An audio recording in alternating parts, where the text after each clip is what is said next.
ఇక time limit అని ఏదో పేపర్లో రాసినట్టున్నారు. అంటే ఒక్కొక్కళ్ళు ఎంతసేపు మాట్లాడాలనేది. అదే సార్, నేను కూడా దానికి పెద్ద ఉదాహరణ ఏంటంటే సంజయ్ కిషోర్ అనేవాడు 5 నిమిషాలు మాట్లాడి, మీ అందరికి గుర్తుండు. సరే, ఏమైనా అయ్యో సంజయ్ కిషోర్ గారి గురించి జయసుధ్ గారు చెప్పడం మర్చిపోయారంట. పోన్లేమ్మ, తర్వాత అయిపోయిన తర్వాత మీరు అందరూ వెళ్ళిపోయేటప్పుడే మీరు వచ్చి అతను ఉంటాడు. అతను చాలా చాలా తెలివిగా మాట్లాడాడు సంజయ్ కిషోర్ అనేవాడు. తర్వాత ఆయన గురించి ఎవరు మర్చిపోతారేమో అన్నీ చెప్పేసుకున్నాడు. పాపం మురళీమోహన్ గారు ఏదో అన్నారంట, అది నేనే చెప్తాను, ఆయన మర్చిపోతాడేమో అంటే, కాదు కాదు నేను చెప్తాలే, నాకు ఉదయం అదే అన్నాడు ఆయన. ఏమైనా ముందుగా పద్మవిభూషణుడు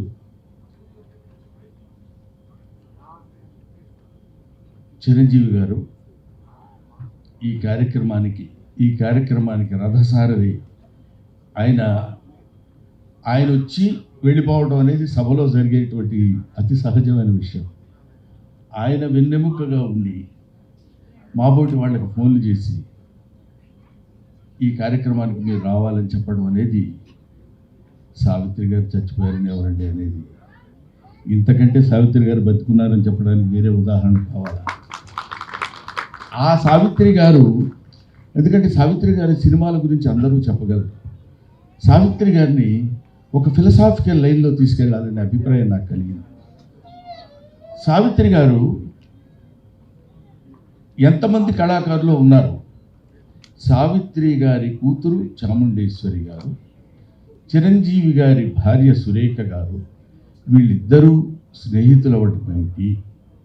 ఈ పుస్తకాన్ని రచించినటువంటి సంజయ్ కిషోర్ ఈ పుస్తక ఆవిష్కరణ చేయాలనేటువంటి ఆలోచన కలిగినప్పుడు ఆవిడ ఎవరి దగ్గరికైనా వెళ్ళి అడిగితే ఎవరైనా చేయొచ్చు, చిరంజీవి గారి దగ్గరికే వెళ్ళాలని ఎందుకు అనుకున్నారో మనకు తెలియదు. వెళ్ళినప్పుడు నేను చాలా కొంచెం హెక్టిక్గా ఉందండి అనేటువంటి ఆలోచన లేకుండా వెంటనే ఎస్ అని ఎందుకు చెప్పాలి అనుకున్నారో, వీటన్నిటికీ వెనకాలుండి నడిపించినటువంటి ఒక అదృశ్య శక్తి, అదే సావిత్రమ్మ ఆత్మ. ఆవిడ నడిపించుకుంది, ఆవిడ చేయించుకుంది ఈ ఫంక్షన్. ఆవిడ దగ్గరుండి, నాన్న చిరంజీవి నేను చనిపోయాను అంటున్నారు అందరూ, కాదు నేను బతికే ఉండాలి, బతికే ఉన్నాను అన్న విషయం నువ్వు చెప్తే అందరూ నమ్ముతారు.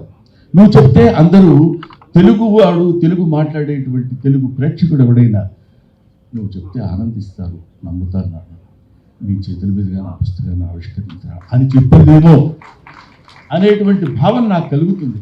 లేకపోతే ఇది అతి సాధారణంగా ఇందాక చాముండేశ్వరమ్మ చెప్పినట్టు, ఇందాక ఆవిడ ఏదో మీ చేతుల మీదుగా జరిగితే చాలు, మీ ఇంట్లోనే ఈ పుస్తక ఆవిష్కరణ ఇలా జరిగితే బాగుందంటే, చిరంజీవి గారు అంటే ఆయన గురించి ఇప్పుడు సభలో చెప్పాల్సింది సావిత్రి గారి గురించి అయినా, సావిత్రి గారి పెద్ద కొడుకులాగా ఆయన గురించి చెప్పాల్సిన విషయం నాకు ఏర్పడింది. ఇప్పుడు ఏదో ఒక మామూలుగా అయితే మా ఇంట్లో జరుగుతుంది ఏంటి చేసేద్దాం అనేటువంటిది కాకుండా, సావిత్రి అంటే యునీక్. సావిత్రి అంటే ఒక నట శిఖరం.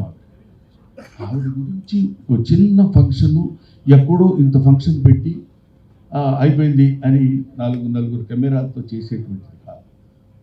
సావిత్రి ఫంక్షన్ అంటే సావిత్రి ఫంక్షన్ లాగే ఉండాలి అంతా. ఎందుకంటే ఆవిడ ఎడం చేత్తో ఎంతమందికి ఎన్ని దానాలు చేశారో, ఎంతమందిని ఆవిడ అంటే నటనాపరంగా తీసి పక్కన పెడదామండి, దాని తర్వాత మాట్లాడుకుందాం. అటువంటి మహనీయురాలైనటువంటి ఆ మహానటి సావిత్రి గురించి ఆయన పెద్ద మనసు చేసుకుని ఇంతమందిని ఆహ్వానించి, ఆయన పిలిస్తే రాకుండా ఎవరు ఉంటారండి? బ్రహ్మానందం కూడా 11 గంటల వరకు ఉంటాడు, అదొక చరిత్ర.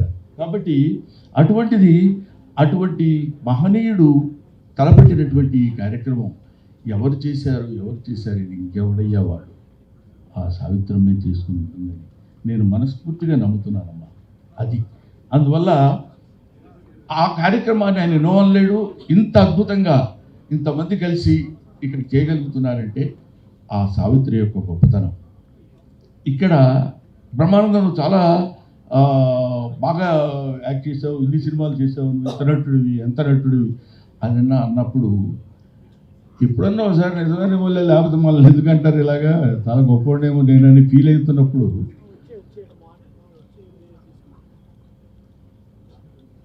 అది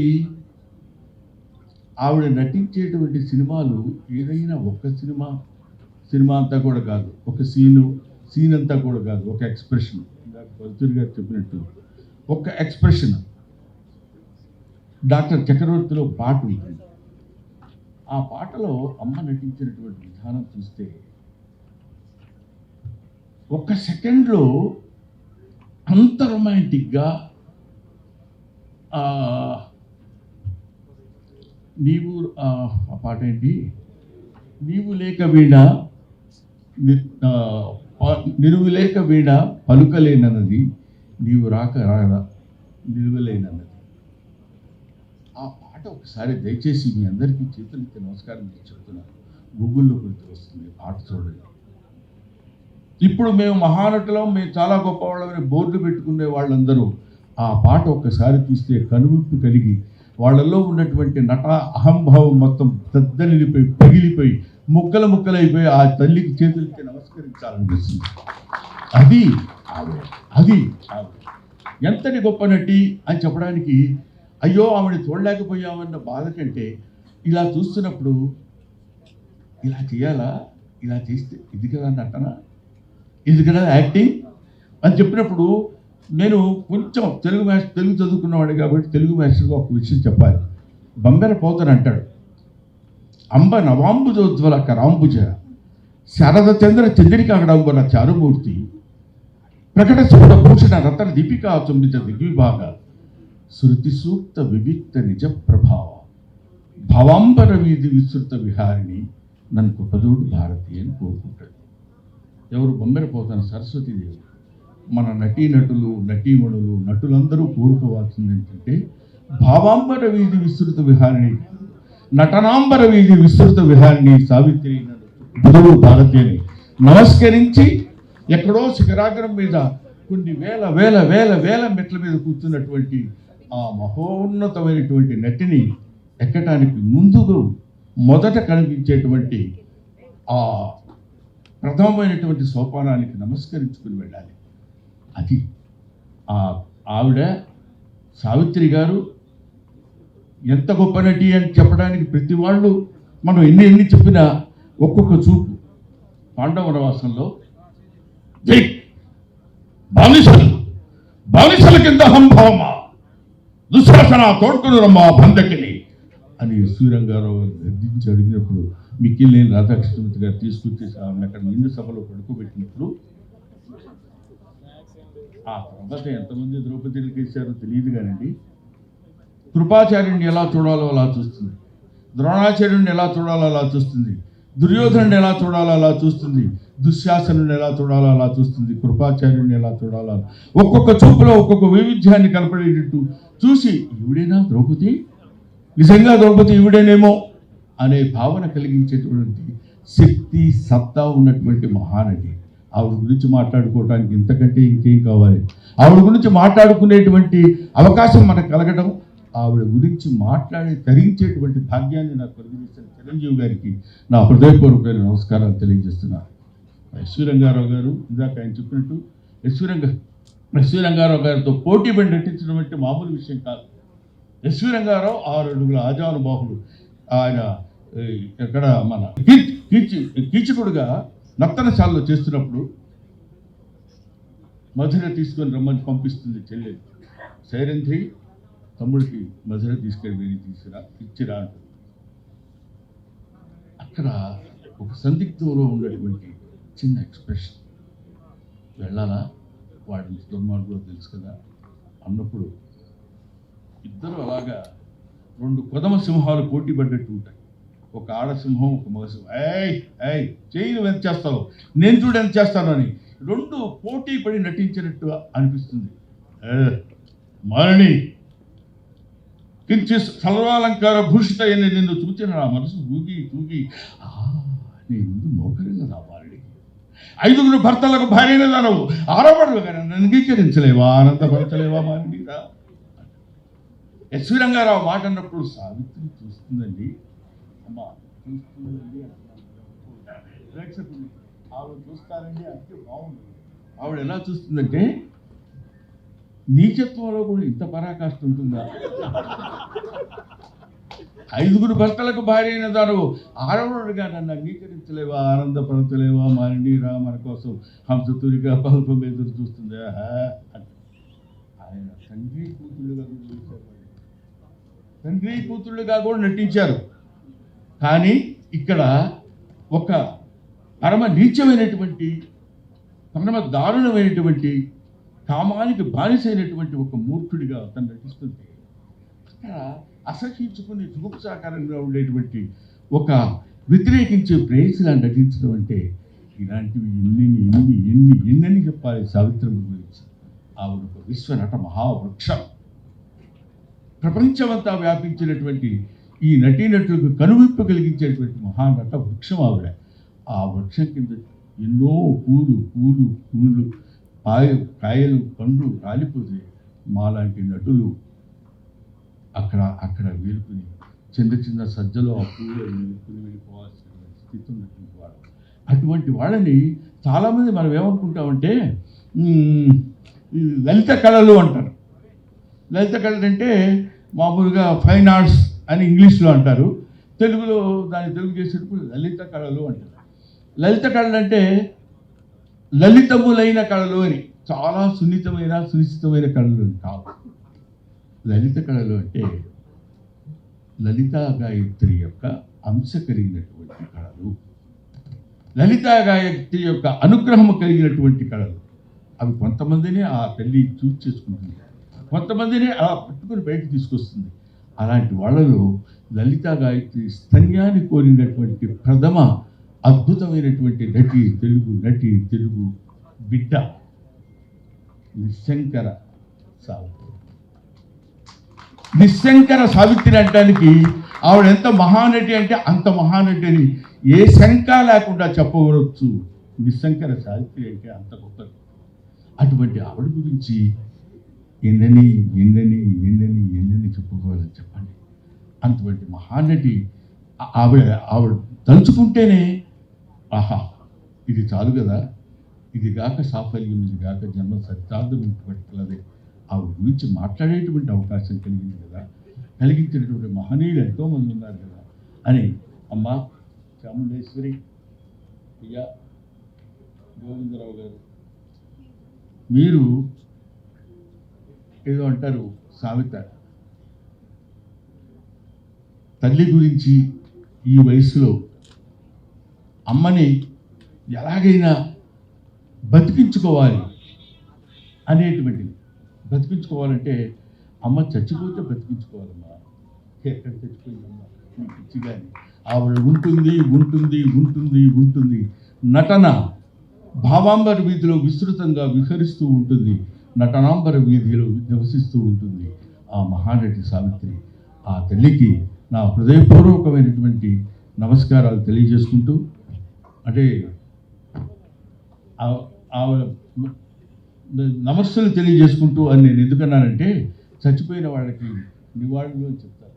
నాకు ఇంకా చచ్చిపోయిందనే మాట నా నోటి నుంచి రావాలని నాకు ఇష్టం లేక నేను చెప్తున్నాను. ఎదురుగా కూర్చున్నారు మా అరవింద్ గారు, ఆయన వాళ్ళ నాన్నగారు ఉన్నారు. మాకు చిన్నప్పుడు మోగ మనసుల్లో వీళ్ళిద్దరు కాంబినేషన్ ఉండేది. ఎదిగా ఇటు పక్క రొయ్యలు, ఇటు పక్క పరమైన చేపలు, ఇటు పక్క ఇయ్యొచ్చే నా వల కాగా అనేవాడు ఆయన. ఏంటి ఈయన ఇలా అన్నప్పుడు ఒక చిన్న మోగ మనసుల్లో సావిత్రమ్మ గారు ఆయన చేస్తున్నటువంటి నటన కాకుండా క్యారెక్టర్ పరంగా ఒక చిన్న నవ్వేది. మీరు ఒకసారి వీలుంటే ఒకసారి చూడండి. ఇలాగ ఎన్ని కోటి సీన్లో సద్గా అది శవం అది అని ఆయన ఒక మహానటుడు. ఇలాంటి మహానటుల యొక్క సమ్మేళనం అదొక మంచి మనసు. ఇది మహానటుల యొక్క సమ్మేళనం. ఆ రోజుల్లో ఎస్వి రంగారావు గారు, సూర్యకాంతమ్మ గారు, అల్లు రామలింగయ్య గారు, ఎన్టీ రామారావు గారు, నాగేశ్వరరావు గారు, ఎవరు కృష్ణరాజు గారు, సుమన్ బాబు గారు, ఇలాంటి కన్నామ్మ గారు ఆవిడ, ఇలాంటి వాళ్ళని ఎవరిని మనం అంటే ఇంకా కన్నామ్మ గారు మాకంతా లేదు కాబట్టి ఒకవేళ మిస్ అయి ఉండొచ్చేమో కానీ అంతటి మహనీయులైనటువంటి గడ్డ పుట్టిన మన తెలుగు గడ్డ మీద ఆ మహానటి సావిత్రి పుట్టింది. ఎంతమంది ఉన్నా Savitri she's not 3, Savi 1. Thank you very much. నాకు ఈ అవకాశాన్ని కల్పించిన మీ అందరికీ నా హృదయపూర్వక నమస్కారాలు తెలియజేసుకుంటూ, ముఖ్యంగా ఈ పుస్తక రచన ఆ పాప అతను చెప్పబోతే సూసైడ్ చేసుకుంటాడు అతని పరిస్థితి. ఎందుకంటే నేను కష్టపడి నా గురించి చెప్పడం ఏంటనే దాని నుంచి బాగా నాకు తెలుసు అతను ఎంత మనోవ్యత చెందుతున్నాడు. కానీ ఏమైనా ఇందులో నేను హాస్యస్పూర్వకంగా మాట్లాడినా కొంత నిజాయితీ ఏముందంటే, చిన్నప్పటి నుంచి సావిత్రి గారి గురించి, సావిత్రి గారి యొక్క జీవితాన్ని గురించి ఔపోసన పట్టినటువంటి ఒక చిన్న ప్రాణి సంజయ్ కిషోర్. నాకు నిజంగా అంత కమిటెడ్గా ఏదో చేసేద్దాం అని కాకుండా కమిటెడ్గా సావిత్రమ్మ అని ఎంతమందినో పిలిచేది. ఫోటో సెక్షన్ ఎగ్జిబిషన్స్ పెట్టి 15 కంటిన్యూస్ ఇయర్స్గా చేయడం అంటే నిజంగా అలాంటి వాళ్ళు ఉండబట్టే ఇలాంటి కొంతమంది నటులు బతుకుతున్నారా అన్న భావన అదంతా తయారు చేసుకుని వచ్చాడు కాబట్టి, మీలాంటి వాళ్ళ దగ్గరికి ఆ బుక్ తీసుకురాగలిగాడు కాబట్టి, ఆ పుస్తకం ఇంత ప్రచురణ పొందింది కాబట్టి, ఇంతమంది కొన్ని కోట్ల మంది మళ్ళీ ఒకసారి సావిత్రమ్మను మననం చేసుకోవడానికి అవకాశం కల్పించినటువంటి చిరంజీవి గారికి చేతులెత్తి నమస్కరిస్తూ, నువ్వు ప్రామిస్ చేస్తే నేను పిలుస్తాను, మైక్ దగ్గరికి రాకూడదు. Thank you very much. Thank you.